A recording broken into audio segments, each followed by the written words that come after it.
नमस्कार दोस्तों, स्वागत है आपका एग्ज़ाम वॉरियर के ऑनलाइन स्टडी प्लेटफॉर्म पर।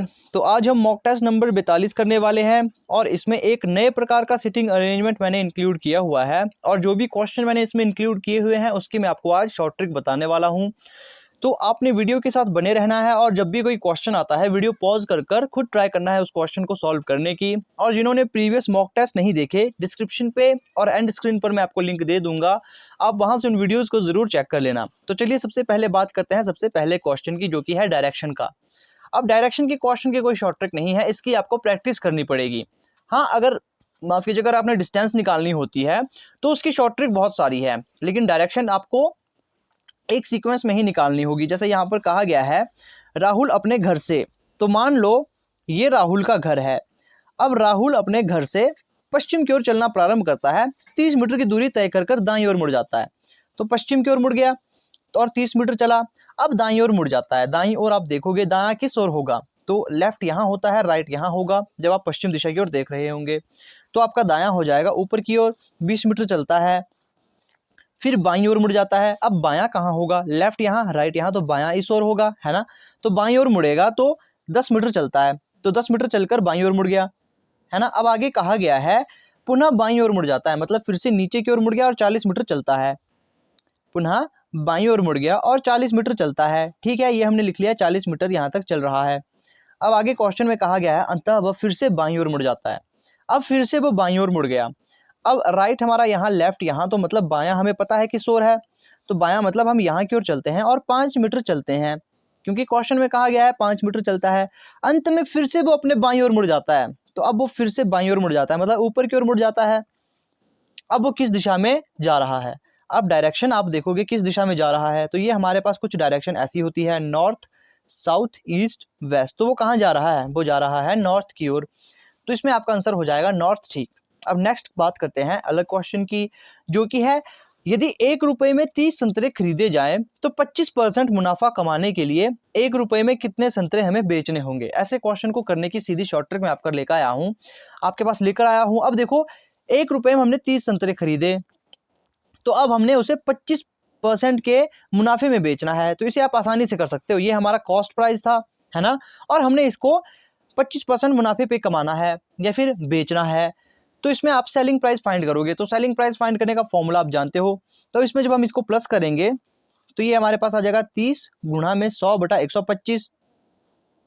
तो ये यहाँ से जाएगा 6 पंजे 30 और 25 पंजे 125, तो 25 चौके कितना होता है, 100 होता है, तो यहाँ पर आ जाएगा 24। तो 24 संतरे हमें बेचने होंगे जब हमें 25% का मुनाफा कमाना होगा। अब नेक्स्ट क्वेश्चन की बात करते हैं। इसमें कहा गया है कोई दूध वाला दूध खरीदता है, यदि वो इसे 5 रुपए प्रति लीटर बेचता है तो 200 रुपए की हानि होती है, लेकिन अगर वो इसे 6 रुपए प्रति लीटर बेचता है तो उसको 150 रुपए का मुनाफा होता है। तो इसमें हमने फाइंड करना है उसने कितना दूध खरीदा था। ऐसे कैसे हम फाइंड करेंगे, तो इसमें आप सबसे पहले लिखो जो आपने मुनाफा कमाया था, तो 150 रुपए का मुनाफा कमाया था, इसमें माइनस करेंगे, इसमें माइनस लगता है, लेकिन आप देखोगे यहाँ पर तो हमें हानि हुई है, तो मतलब यहाँ हानि हुई है, हानि मतलब -200, है ना, हमें हानि हुई है। तो हानि को हम पहले से ही माइनस में लिखेंगे और यहाँ पर भी माइनस आएगा, इसका मतलब माइनस माइनस हमारा यहाँ पर प्लस हो जाएगा, ये हो जाएगा, और बटे में आएगा यहाँ पर जो आपका पहले वो कितने रुपए लीटर बेच रहा था, पहले वो बेच रहा था 5 रुपए लीटर, है ना, पहले वो बेच रहा था 5 रुपए लीटर, अब वो बेच रहा है कितना, 6 रुपए लीटर। जब उसने मुनाफा कमाया तो 6 में से आप -5 कर दोगे, तो ये इसकी शॉर्ट ट्रिक है। आप देखोगे यहाँ पर आ जाएगा हमारे पास 350 बटा 1, तो इसका आंसर यही आएगा। तो मतलब आपने 350 लीटर दूध वो उसने पहले खरीदा था। तो इस क्वेश्चन को करने की यही शॉर्ट ट्रिक है, लेकिन इस शॉर्ट ट्रिक का काफ़ी कम यूज़ होता है, क्योंकि ये इस टाइप के क्वेश्चन में ही आपकी यूज़ होती है, बाकी टाइप के क्वेश्चन की आपको बेसिक पढ़ना पड़ेगा।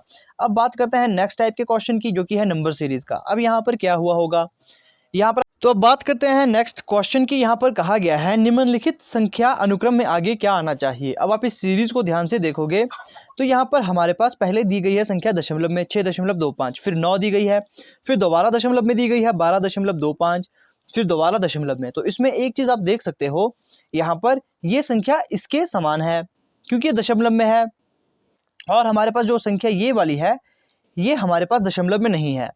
तो हो सकता है यहाँ पर दो सीरीज का मेल किया गया हो या फिर दो सीरीज यहाँ पर दे दी गई हो। तो यहाँ पर हम क्या करेंगे, सबसे पहले हम देखेंगे 12 में कितने का एडिशन किया होगा कि हमारे पास 6 में कितने का एडिशन किया होगा कि 12.25 ये हो गया। तो यहाँ आप देखोगे यहाँ पर अगर हम जमा 6 करते हैं तो ये हमारे पास इस प्रकार का आंसर आएगा। और यहाँ अगर हम 8 ऐड करेंगे तो यहाँ पर हमारे पास ये आंसर आएगा। और वैसे ही अगर हम यहाँ पर ऐड करेंगे 10, तो ये सीरीज हमारे पास इसकी बैठ चुकी है, लेकिन हमने फाइंड करना है इस वाली की, है ना। तो यहाँ आप देखोगे 9 में हमें कितना जमा करना होगा कि 16 आए, तो यहाँ आप देखोगे जमा 7 हुआ है। फिर 16 से हम 25 की ओर गए तो इसमें कितने का एडिशन हुआ होगा, तो इसमें 9 का एडिशन हुआ है। तो वैसे ही यहाँ पर आप देखोगे यहाँ पर कितने का एडिशन होगा, तो यहाँ होगा 11 का। तो 25 में जब हम 11 जोड़ेंगे तो ये हो जाएगा 36। तो 36 यहाँ पर हमारा क्या होगा, सही आंसर आ जाएगा। अब बात करते हैं आज के मेन क्वेश्चन की। तो अब बात करते हैं आज के मेन क्वेश्चन की। तो यहाँ पर कहा गया है 12 व्यक्ति 2 त्रिभुजाकार मेजों के चारों ओर इस प्रकार बैठे हैं कि एक मेज अन्य मेज के भीतर है। अब ये इस टाइप का क्वेश्चन मैंने यहाँ पहला इंक्लूड किया है। यहाँ पर कहा गया है कि ऐसे 2 त्रिभुज हैं और इसमें हमने 6 व्यक्ति यहाँ 6 यहाँ बैठाने हैं, ठीक है, ये यहाँ पर कहा गया है। उनमें से 3 मेज के कोनों पर 3 मेज की भुजाओं के मध्य बैठे हैं, ये हम जानते हैं। अंदर वाली मेज के चारों ओर बैठे सभी व्यक्तियों का मुख बाहर की ओर है, मतलब जो व्यक्ति अंदर के वाले मेज में बैठे हैं वो बाहर की ओर देख रहे हैं, जबकि बाहरी मेज पर बैठे व्यक्ति का मुख अंदर की ओर है। जो इस प्रकार से बाहर वाले मेज पे बैठे होंगे वो अंदर की ओर देख रहे होंगे, ये इसमें कहा गया है। अब आगे कहा गया है क्यू एस के दाएं से दूसरे स्थान पर बैठा है। तो यहाँ सबसे पहले हमें ट्राइंगल बनाना होगा, है ना। यहाँ पर हम ट्राइंगल बना लेंगे पहले, क्योंकि यहाँ हमने इस बार व्यक्तियों को बैठाना है। तो यहाँ पर सबसे पहले हम ट्राइंगल ले लेते हैं।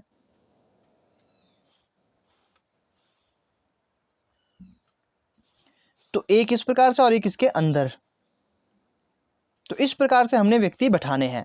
अब सबसे पहले कहा गया है जो लाइन दी गई है उसमें सबसे पहले जो हमारे पास कहा गया है क्यू एस के दाईं से दूसरे स्थान पर बैठा है। अब यहाँ पर पहले हम व्यक्तियों की जगह बना लेते हैं। तो एक व्यक्ति यहाँ पर जो कि अंदर की ओर देखेंगे, ये सभी कहाँ देखेंगे, ये देखेंगे अंदर की ओर, है ना। ये हम एक में ही टिक लगा लेंगे, ये अंदर की ओर देख रहे हैं, बाकी ये व्यक्तियों की जगह है। यहाँ पर व्यक्ति आएंगे और जो ये है ये देख रहे हैं बाहर की ओर, तो यहाँ पर मैं एक टिक लगा लूंगा बाहर की ओर, तो ताकि हमें याद रह सके। तो ये हमने बैठा लिया। अब हम ये नहीं जानते यहाँ पर जो लाइन कही गई है क्यू एस के दाएं से दूसरे स्थान पर बैठा है, तो अब हम नहीं जानते कि वो अंदर वाले टेबल में है या बाहर वाले टेबल में। आगे कहा गया है ई उस व्यक्ति का निकटतम पड़ोसी है जो क्यू के विपरीत बैठा है, ठीक है। एस का मुख केंद्र से बाहर की ओर है, मतलब वो एस जो है वो अंदर वाले टेबल में बैठा है, क्योंकि एस का जो मुख है वो केंद्र से बाहर की ओर है। तो बाहर कौन देख रहे हैं, तो बाहर वो व्यक्ति देख रहे हैं जो अंदर वाले टेबल में है। तो यहाँ पर अब ऊपर वाली लाइन में कहा गया था क्यू एस के दाएं से दूसरे स्थान पर बैठा है।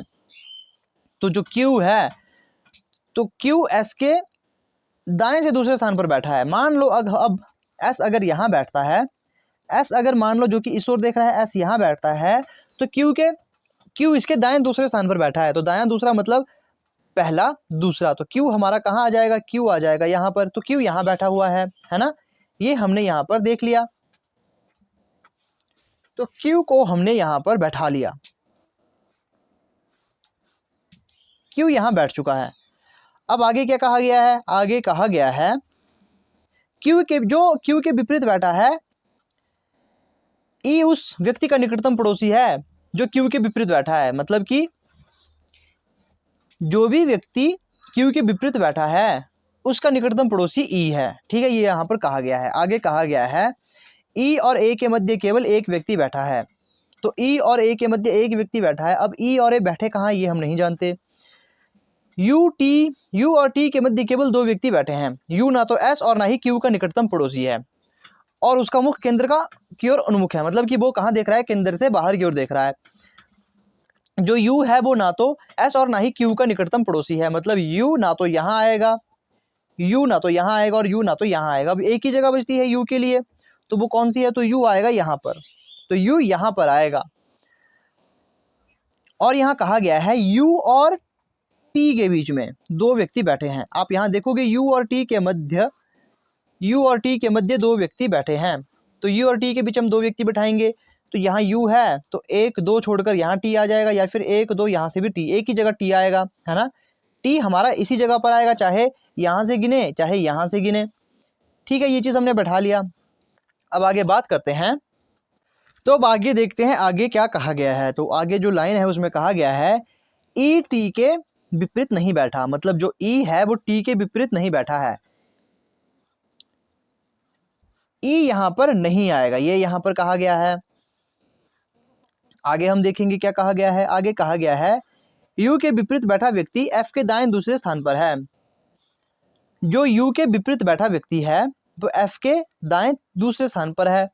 यू का विपरीत बैठा व्यक्ति मतलब जो ये व्यक्ति है, यू के विपरीत बैठा व्यक्ति एफ के कौन सा है, ये एफ के दाएं दूसरे स्थान पर बैठा है, दायां दूसरा, और ये देख रहे हैं सेंटर की ओर, है ना। तो इसका मतलब दायां दूसरा यहाँ पर आएगा, तो एफ यहाँ आएगा, क्योंकि जब एफ यहाँ होगा और ये देख रहे हैं सेंटर की ओर मतलब वृत्त के अंदर की ओर, तो दाएं दूसरा, दायां इसका इस ओर होगा, तो दाएं दूसरे पर तो ही तो ये आ पाएगा ना, हाँ तो यही आएगा। अब आगे एक लाइन हमने ऊपर देखी होगी, यहाँ कहा गया था ए और ई के मध्य केवल एक व्यक्ति बैठा है, ई और ए के मध्य केवल एक व्यक्ति बैठा है। अब मान लो, तो अब हम यहाँ पर ये मानकर चल सकते हैं, जैसे क्वेश्चन में ये कहा गया है जो ई और ए के बीच में एक व्यक्ति है, तो ये भी हो सकता है कि ई को हम यहाँ मान लेते हैं, तो ए यहाँ आ सकता है, क्योंकि क्वेश्चन में ये कहा गया था कि ई जो है वो टी के विपरीत नहीं बैठा, तो इसे हम उल्टा कर सकते हैं कि हम ई को यहाँ बैठा लें और ए यहाँ आ जाएगा। लेकिन अब ये भी तो हो सकता है कि एक व्यक्ति बैठा है ई और ए के बीच में, इसका मतलब ए यहाँ पर भी तो आ सकता है, तो इसे हम दोनों जगह मानकर चलते हैं। अब आगे कहा गया था कि जो सी है वो बी के ठीक बाएं बैठा है। अब हमें कोई ऐसी जगह चाहिए जहां पर दो व्यक्ति हो, जहां पर हम सी और बी को बैठा सके। तो अगर हम इस वाली पॉसिबिलिटी को हटा देते हैं, मान लो इस वाली को हम हटा देते हैं कि ए यहाँ नहीं बैठा, मान लो ए यहाँ नहीं बैठा, तो ये दो जगह हमारे पास बच रही है। तो यहाँ पर अगर हम बी को बैठाते हैं तो बी के ठीक बाएं कौन बैठा है, और ये सेंटर की ओर देख रहे हैं, ठीक बाएं यहाँ पर सी आना चाहिए, तो यहाँ पर सी आ चुका, तो ये पॉसिबिलिटी हमारे पास यहाँ ठीक हो चुकी है। अब एक जगह बच रही है, तो यहाँ कहा गया है सी क्यू के विपरीत नहीं बैठा, सी जो है वो क्यू के विपरीत नहीं बैठा। तो अब देखो, अगर हम ये भी कर सकते थे, यहाँ पर भी हम अगर इस ए को हटा देते, क्योंकि ये भी तो पॉसिबिलिटी थी कि हम इस वाले ए को हटाएं, तो यहाँ पर हमारे पास बी यहाँ आएगा और बी के देखो, तो यहाँ पर ये होता, बी यहाँ पर आता और बी के ठीक बाएं हमारे पास यहाँ कौन आता, सी। लेकिन सी जो है वो क्यू के अपोजिट नहीं बैठा, इसका मतलब हम ठीक कर रहे हैं, जो हमने पॉसिबिलिटी मानी है वो बिल्कुल ठीक है। आगे कहा गया है पी ना तो ए और ना ही क्यू का निकटतम पड़ोसी है, पी जो है वो ना तो ए का और ना ही क्यू का निकटतम पड़ोसी है, तो इसका मतलब पी कहाँ पर आएगा, पी ना तो यहाँ पर आ सकता है ना, और ना ही वो क्यू का निकटतम पड़ोसी है, तो पी इसका मतलब यहाँ पर आएगा, पी के लिए एक जगह बच रही है, तो पी यहाँ पर आएगा। अब एक व्यक्ति बचता है जो कि है, आगे कहा गया है आर क्यू के विपरीत नहीं बैठा, जो आर है वो क्यू के विपरीत नहीं बैठा। तो हम देखेंगे आर कहां पर है, तो आर जो क्यू के विपरीत नहीं बैठा, आर के लिए एक जगह ये बच रही है, एक जगह बच रही है अंदर में, तो इसका मतलब यहां पर वो नहीं आ सकता, क्योंकि आर जो है वो क्यू के विपरीत नहीं बैठा, तो इसका मतलब आर यहां पर आ जाएगा। डी कोने पर नहीं बैठा, अब डी कोने पर नहीं बैठा लेकिन मध्य में एक जगह बच रही है डी के लिए, तो डी यहां पर आएगा। तो इस प्रकार से हमारा जो क्वेश्चन है वो पूरा सॉल्व हो चुका है, क्वेश्चन हमारा पूरा सॉल्व हो चुका। इस प्रकार के क्वेश्चन पूछे जा सकते हैं, तो आपने इस प्रकार के क्वेश्चन की तैयारी भी करनी है। तो ये हमारा क्वेश्चन पूरा सॉल्व हो चुका। आई होप आपका भी ये क्वेश्चन सॉल्व हुआ होगा। तो ये इसका सॉल्यूशन है। आई होप आपको ये वीडियो अच्छी लगी होगी। तो मिलते हैं आपसे अब नेक्स्ट वीडियो में।